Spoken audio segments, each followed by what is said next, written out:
Hi everyone, Jen Pike, the founder of the Simplicity Project and the Hormone Project, and I'm here in the Simplicity Kitchen. All right, today this is for all of you parents, and really I guess you could take these into account for yourself just as a human being, but I'm talking to you parents because how many of you have ever had your kids go out for Halloween and the next day or a couple days later they get sick? And we're told that here in North America our cold and flu season is from end of October until April. And I'm going to kind of shed some truths or truth bombs here on this concept or this notion. Typically what happens is that we have our Canadian Thanksgiving. It is a weekend of indulgent and extra sweets, and then a couple weeks later we have Halloween, which is like the mother load of sugar and junk and just all of the excess. And then it's not just one night. Now every day they're getting a little bit of candy or a little bit of chocolate in their lunch and probably again at night until the candy is gone, which can take months in order to happen. All of this sugar suppresses their immune system. It makes them rambunctious. It impacts their sleep. Those two things alone, the sugar suppressing the immune system and the lack of sleep suppressing the immune system, is enough for them to be more vulnerable to either whip up a cold or to then take on what somebody else is carrying around, sneezing, snotting, sharing with the rest of us that are out there. So what I want to talk to you about today is a couple of steps around this time of year as to how you can set up your little one's body and yourself for better immunity, and then talk about some different products that as a family and as a practitioner I share with all of my clients. So first things first, around Halloween. I have children, they go out for Halloween, they eat some of their candy, but they don't eat all of their candy. So when they were very young, from their very first experience, my husband and I started to do something called the Halloween fairy. Sometimes it's called the switch witch, but for us and our family, this is how it worked. We would go out, they would go to all the houses, have the full experience, they would get all the loot, we would come home, we would sit down and we would separate all the candy. Now, we all know as a society that we want to look for things that maybe have been tampered, that have been punctured, because unfortunately, people can do not some good things with some of that. But what my eyes also look at is not just the things that have been tampered with by somebody touching a package. What was tampered with when it was being created? Are there artificial colors? Are there artificial food dyes? Is there tartrazine, aspartame, sucralose, all of these chemicals that I do not want in my child's body? So from the time they were very little, we separated and said, okay, all of these things, and I'll tell you, most of the stuff with the artificial coloring in that, it's all the candy, like the Skittles and the Swedish berries and the gobstoppers and that type of stuff. So they just knew from very young age that they couldn't have any of that. We would let them keep like 1 or 2 bags that they really wanted to, and then the rest went into a different pile. Then we would look through their chocolate bars, which typically the chocolate bar is the safest. Sometimes you'll find artificial flavoring and hydrogenated oils, so we just put those in the other pile. And then there was like their chips, and you have to be careful things like cheesies and Doritos. And unfortunately, I know it sounds like a huge bummer, but your pile of what not to eat starts to get pretty big. And then you have this pile that's left over that they can pick and pull from maybe a couple of days a week. So already you have moved in the right direction because you've reduced their intake by at least half by having the not so good pile here and the okay pile over there. They would put their okay pile into a bowl and we would put it away. Now the pile of all of the excess, what we did is we had that into another bowl.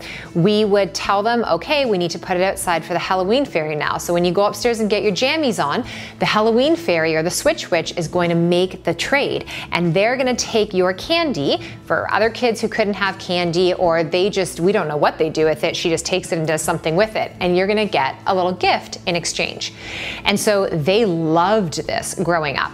And so that's what we would do. I would take them upstairs to get their jammies on. My husband would do the switch, and he would so before they went upstairs, they put the bucket on the stoop, went upstairs, and while I was up there with them, Chris would do the switch and take the candy, put it in the shed, and then he would put their gifts out on the step. And then when they came downstairs, they would run to the front door and get their gifts. And it was like, honestly, the most fun part of their experience. For us, we felt great because we decreased our kids' sugar consumption. For them, they felt great because they got to have the candy and they got to have this amazing little experience. So that's my step number 1. Now, step number 2 is, okay, so you have this stuff that's in the house. If you know that your kids are going to be getting this daily little Halloween treat in their lunch for weeks, maybe a month or so on end, what can you do to set up their body in other ways to support that? biggest things will be make sure that they are getting a varied diet of whole foods. So they're getting in lots of great vegetables, lots of greens, enough healthy fat, protein, and fiber. Cut down on the inflammatory foods that are going to trigger the immune system, which lives in the gut.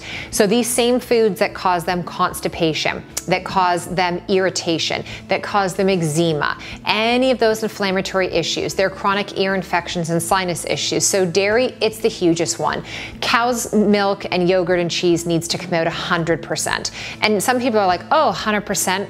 Like, I'm cutting through the BS on this one, 100%, especially if your child is dealing with any of those issues I just mentioned. So get the dairy out. Use non-dairy milk sources like seed milks or nut milks. And you know, if you're going to use cheese or yogurt, try goat or sheep. It's much easier on our body to break down. Doesn't cause as much in terms of inflammation.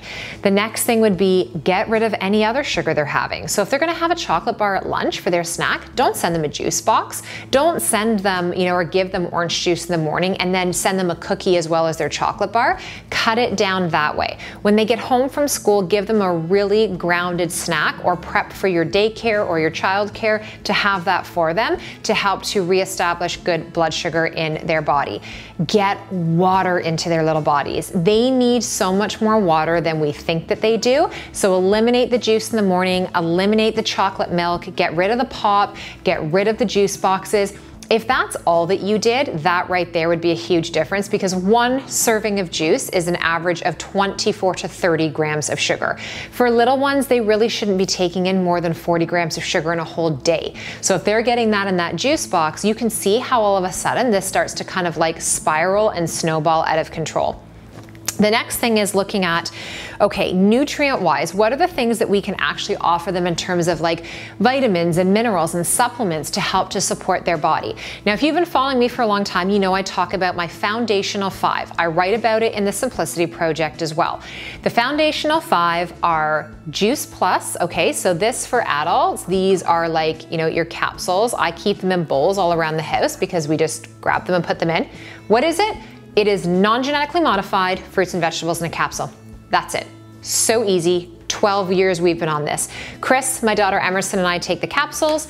Sam takes the gummies.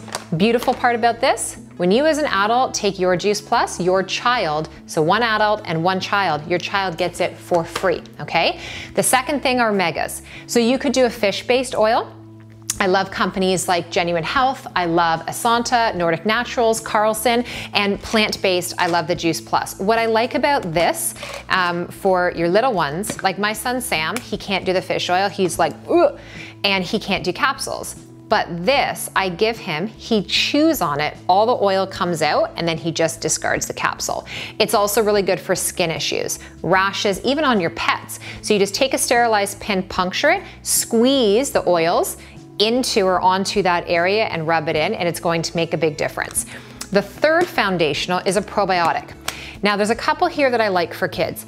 The first one is from Genestra, and this is the HMF Fit for School. So this is a chewable tablet that's going to help to deliver those good bacterial cultures into their little gut, digestive and intestinal system to help to kind of fend off the bad bugs and boost their support.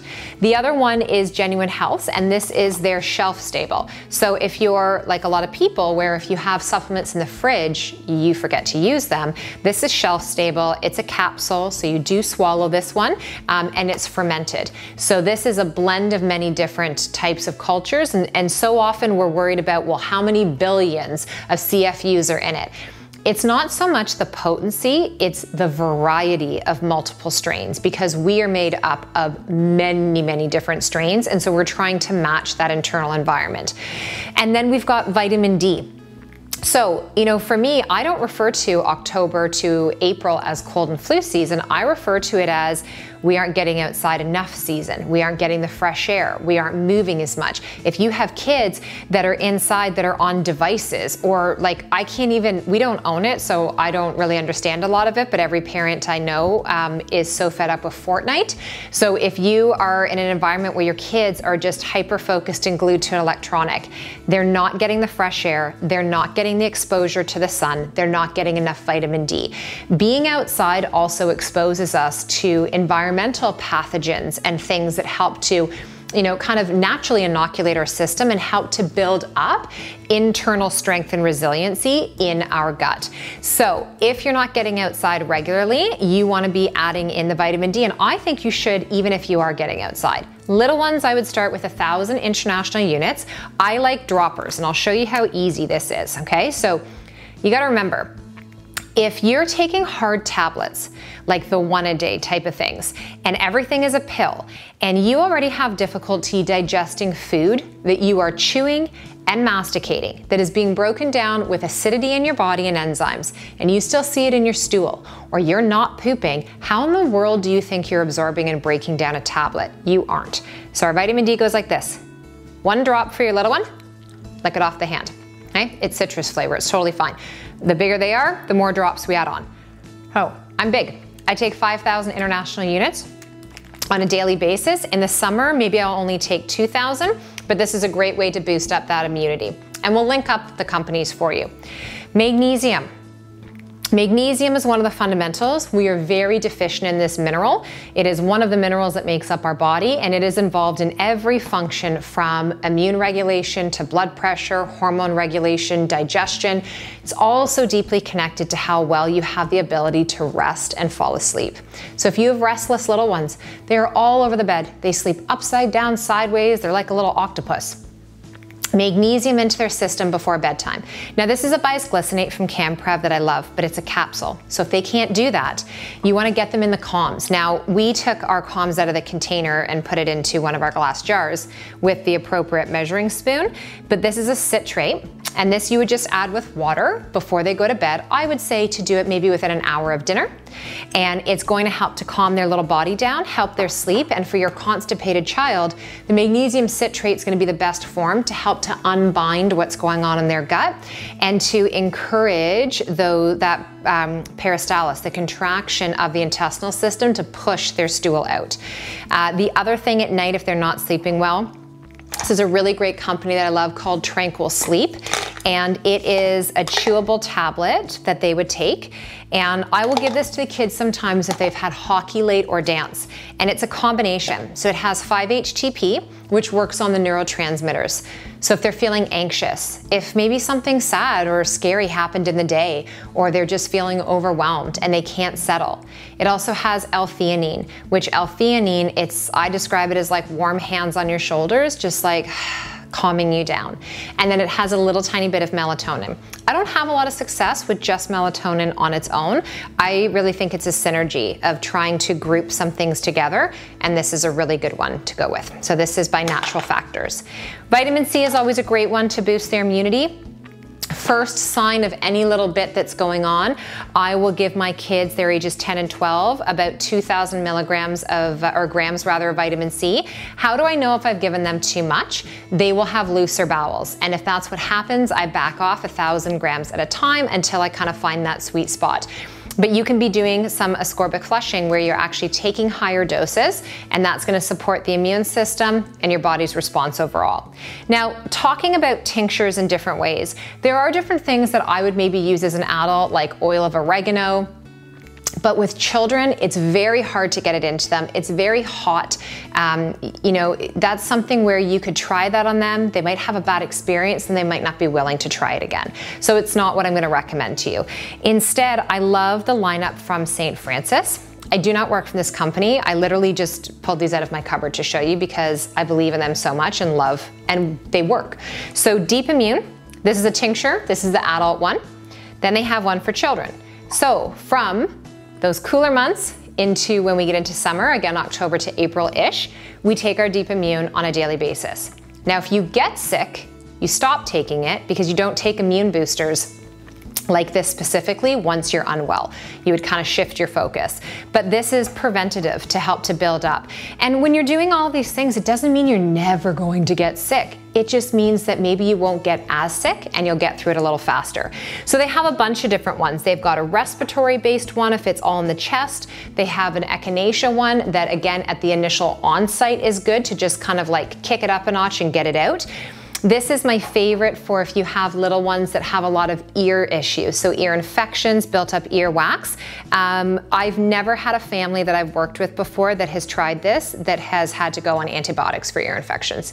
Antibiotics for ear infections, they don't work. We see it end up secondary somewhere else in them. Another infection, a UTI, like a urinary tract infection, suppressed gut function, eczema that starts to crop up.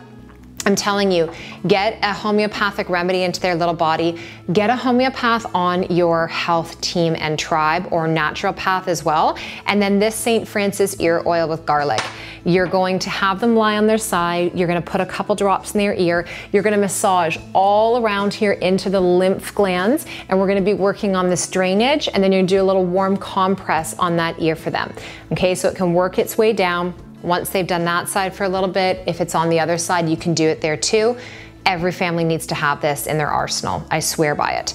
And then they've got little sprays if their throat is an issue as well. One last little stop here before we wrap it up. Collagen. If you follow me, you know that I'm a huge fan of adding this into elixirs and into smoothies, and you can do the same thing for your children. Collagen is wonderful because it's one of the very few things outside of gelatin, as well as the collagen, that can really work to help to heal the lining of your gut. And your immune system lives in your digestive system. So if you have compromised digestion, you have a compromised immune system, and this is where your energy needs to go. 1 to 2 little scoops a day for their body, you're helping to repair the foundation of their gut and further decrease any risk of any other issues being created. And then homeopathy. Now, there are thousands of different homeopathic remedies. We have hundreds in our home because this is our medicine cabinet. We don't use antibiotics. We don't use Tylenol, Advil, those types of things. And I'm not saying that we would never use those. We haven't had to in 12 years of being parents. Our kids have never been on an antibiotic. We've not gotten to that point, and they've had different things go on. We've gone through bronchitis, we've gone through strep, we've gone through ear infections. And these are things that we've used and worked with our team to support their little bodies. Now, are antibiotics needed sometimes? They 100% are, and I'm so grateful that we have access to them where we live. But it's not preventative, and oftentimes causes a lot of damage behind the scenes to your digestive system, which again is where your immune system lives. Homeopathy is so gentle. There are very few, if any, contraindications. And working with a classically trained homeopath is beautiful because once you actually get to know your body's constitution, you're able to then work with that person anytime something acute flares up, any little cold begins, any little infection, and start to use remedies to nip it in the bud. One of the first defense remedies that we use as a family, if we start to feel a little achy or kind of cold and fluish, is Oscillococcinum. And this is by a company called Boiron.